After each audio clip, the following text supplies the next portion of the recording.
Hi, friends. Welcome to Direct Impact Broadcasting. The network of growth and transformation presents SOS for Leaders, where your host, Tywauna Wilson, will be sharing leadership and personal growth strategies. Let's jump right in.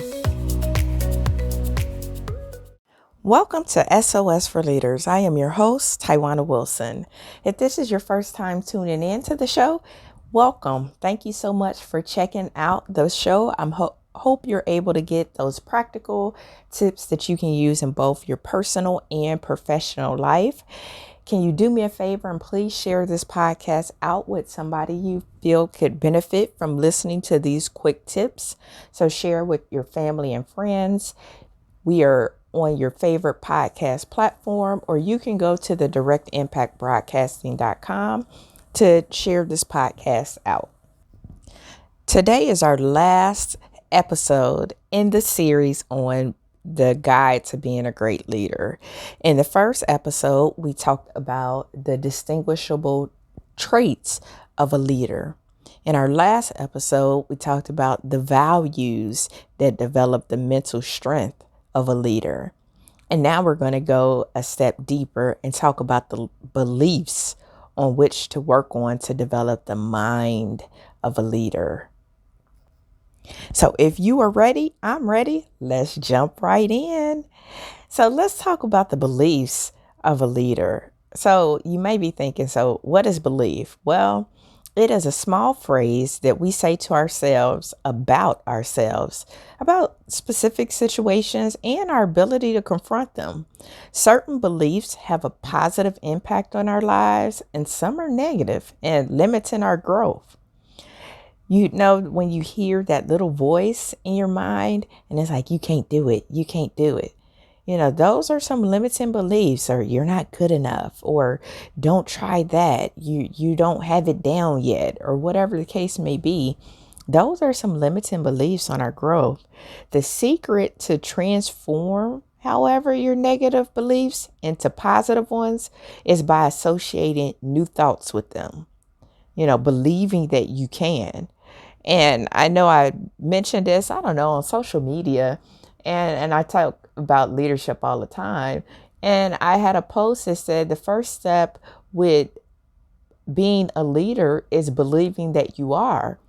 And somebody commented, well, you got to have more than belief.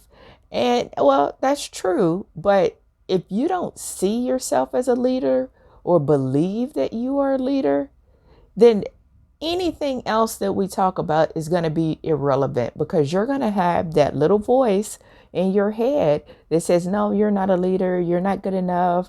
You can't do it. People won't follow you. And so it truly does start with that belief. You got to see it for yourself. Our beliefs guide our behaviors, our choices, and therefore our results. So if you have those negative beliefs, you have to retrain your mind. That's why mindset training is very important. Retraining your mind to think another way, to think that it's possible for you, because what you don't see, what you can't visualize is going to be difficult for you to achieve. You focus on what you want to achieve, but if you can't see it for yourself, you're not going to be able to focus on it. So let's talk about some of these beliefs. So here, belief number 1, we become what we believe we are. And that's so true.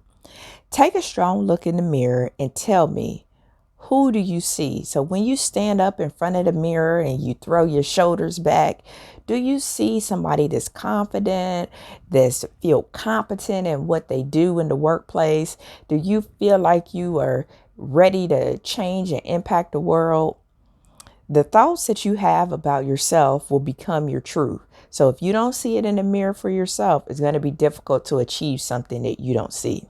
As a leader, you want to take the time to do some self-reflection and make sure you are turning every single stone to see if you can tame your shadows. The shadow is that aspect of you that you haven't fully brought to light and dealt with yet. You know, some of those insecurities, those deep insecurities that you might have. It could be your traumas. It could be the hate you nurture about yourself, or even a dark secret that keeps you from being and believing you can be whatever it is.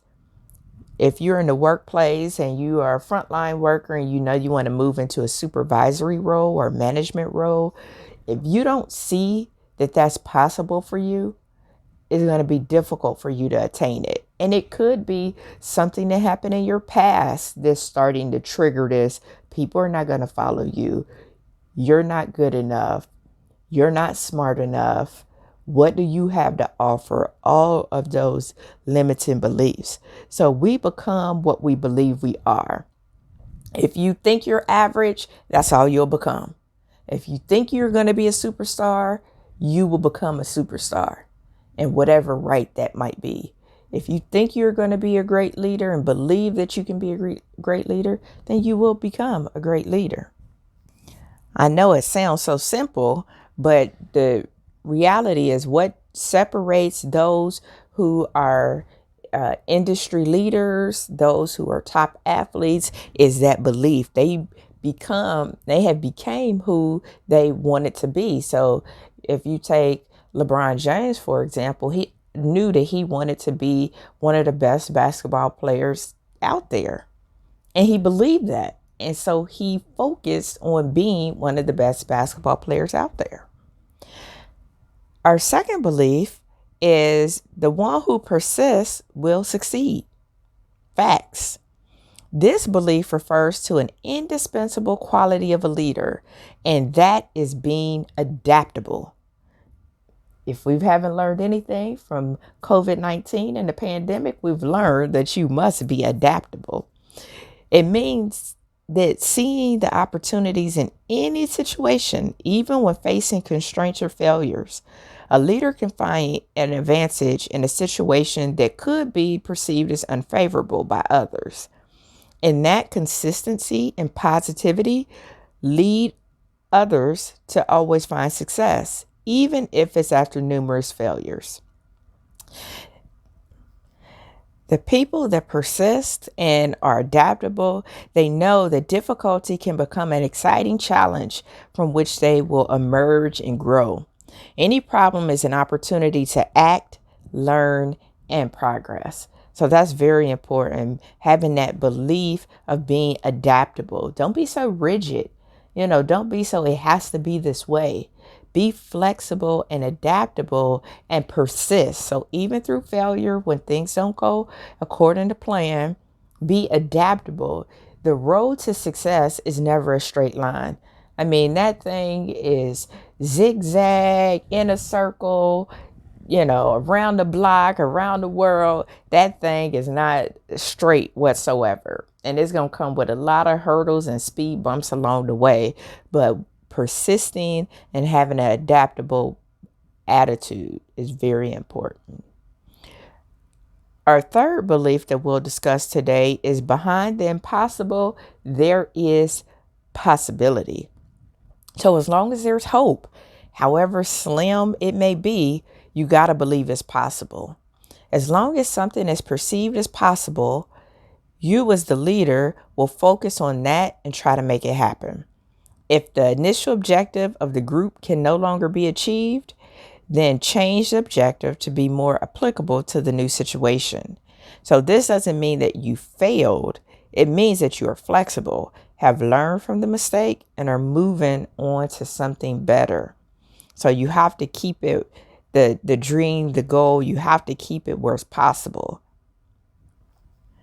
Leaders understand that it's often the impatience that make us lose, give up, or get discouraged. So patience is key, because you could be going on the journey and things work out, things doesn't work out, but you need to be staying in the lane that you know it is possible.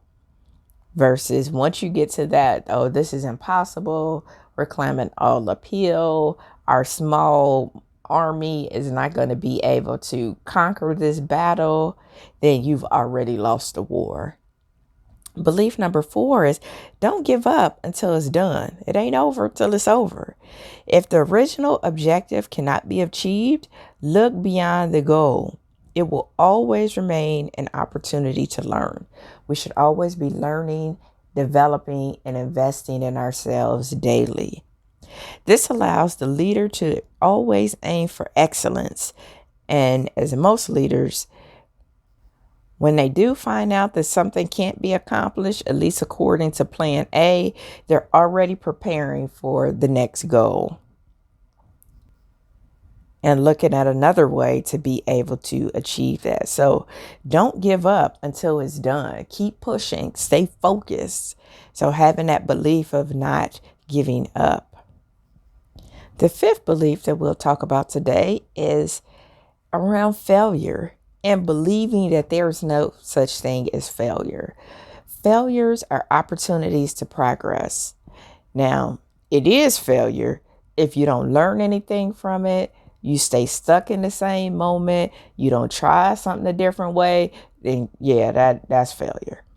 But if you are learning from it and you look at it as an opportunity for progress, good, we good to go. The weight of each word contains a load that resonates positively or emotionally, and failure is a word that resonates negatively. And that's why people don't want to use the word failure, is because it creates such a negative emotion. It is associated with faults and guilt because that's how most of us were raised. Like, you don't want to be a failure. You don't want to fail at this. Failing is not good. Meanwhile, we all have a right to make mistakes since nobody is perfect. And I think the way we talk about failure, especially as we bring up our kids, they don't want to fail, so they don't want to make mistakes. So what happens? Sometimes they don't try new things. Sometimes they don't push themselves to the next limit because they don't want to fail, and then they don't, or they struggle with imperfection. Like, this isn't going to be perfect, so I don't know that I want to do this because then I could fail. And so we have to start thinking about failure differently. And we also have to understand that nobody is perfect and we all have the right to make mistakes. The important thing is to learn from those mistakes for the next time and define what needs to be changed. So this is fundamental for leaders. Leaders understand that I'm going to make mistakes. I'm going to have some failures, but when I have those, I learn from those and I use those as tools for growth. And that's the mindset that changes or separates the winners from the not winners, the first place from the last place, the first place from the middle of the pack. Is that ability to know that, yep, even if this don't go according to plan and is perceived as a failure, I know that it's an opportunity for growth. And the last belief that we'll talk about today is the quest for excellence is more important than a simple performance. So outcomes and results are essential for leaders, but they fully understand that how you get to that result is as important, if not more. So it's not just about the results, it's the journey. When you are with a leader who understands that love and passion are critical to inspiring others, the process of reaching success will be more important. So one of the things for me is I'm in the laboratory industry and we have inspections every 2 years, unannounced inspections. And so it's not all about getting a successful inspection with zero deficiencies or citations. That's great. And that's what we always aim for. But it's that journey of being able to bring new leaders in and go through the inspection checklist to get the department ready for the inspection, to have all of the team members understand why we do what we do. And when you have that buy-in and that level of interest and commitment and engagement with the group, it makes getting the inspection with zero citations so much more fulfilling and rewarding than just you as the leader go through the inspection, you went through the checklist and you work with the inspector, and it, being more about you versus having everybody on the team really contribute and understand the process. it makes it so much sweeter when you get that type of excellence and when you get those type of results. Excellence doesn't have to be hard and rigid. It can also be achieved through, having fun. Take the time to evaluate the beliefs and what aspects limit you in your life. So those are 6 beliefs that help to be a great leader. These are all important. So belief number 1, we become what we believe we are. You got to see it for yourself. Number 2, they who persist will succeed, especially when you are adaptable. Number 3, behind the impossible, there is the possible. So you have to keep thinking that something is possible. If your goal is to be a millionaire, you have to keep thinking that's possible for yourself. The moment you don't believe it's possible, you're not going to be able to attain something. You can't attain something. You cannot see something you don't believe. Belief number 4, don't give up until it's done. Keep pushing. The race is not over until it's over. So even when it looks bleak, even though it looks like somebody else will be approaching the finish line in the next 50 yards, you don't give up running your race until you finished. Belief 5, there's no such thing as failure. Failures are opportunities for progress. The only time it's a complete failure is if you've learned nothing from it. You keep making that same mistake leading to that same failure over and over and over. But if we start to change the emotional connection around failure and making mistakes, we would be able to take more risk. We would be able to have more success, and we will have more people working towards their dreams, their goals, and not afraid to try new things, not afraid to go for positions that they may or may not be qualified for. We will have more of our children that's out here actively trying without that fear of making a mistake. Nobody's perfect. And belief number 6, the quest for excellence is more important than a simple performance. Get everybody involved. Outcomes and results are essential, but really the important thing is the journey to get there. So your call to action is to take some time to evaluate your beliefs and what aspects might be limiting you in your thoughts or in your life. So think about your beliefs, write down those 5 to 10 beliefs that you have, and then also write down how do those serve you in your life.